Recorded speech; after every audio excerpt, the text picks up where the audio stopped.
na bơ ye na lỡ nỡ ta e ya nỡ hết tí li ya nỡ ta e lue cho pa giờ thì nhà nỡ gì đó ya được cơ lỡ hi na giờ ta e bà sa giờ hết tí li na cơ chú khoa ye da lỡ giờ ta e na giờ tí ye na ta e lưu quê đồ tơ pa giờ na bơ nâu gì đó ya cơ thọ ta sự ta mẹ lỡ nợ bà sa cơ ta mi ye da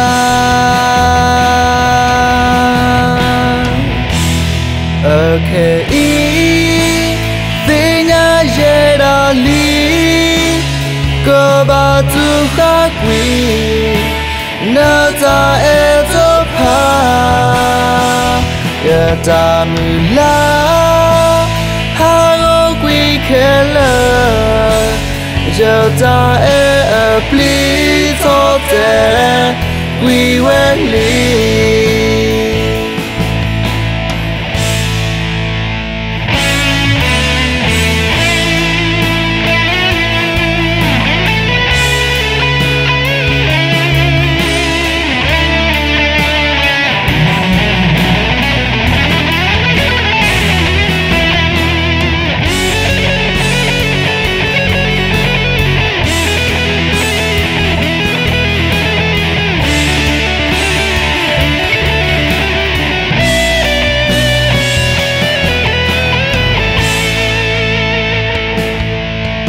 na bơ ye na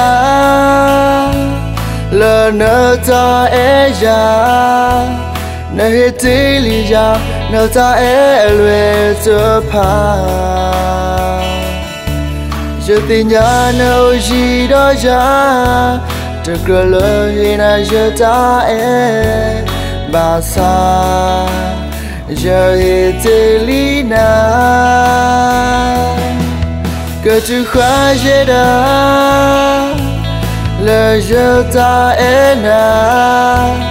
giờ tí ye na ta e lưu quê đồ tơ pa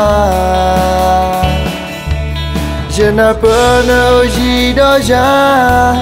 cơ thọ ta sự ta mẹ lỡ nợ bà sa cơ ta mi ye da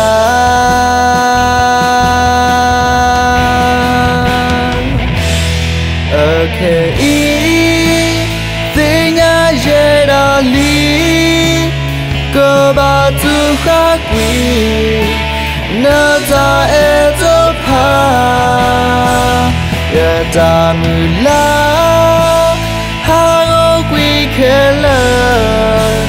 giờ ta e pli to te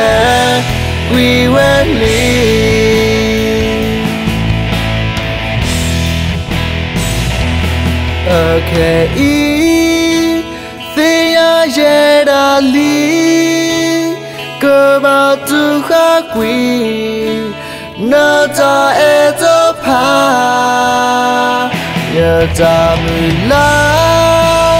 ha o quý khe lơ giờ ta e pli to te quý we li giờ ta e pli to te quý we li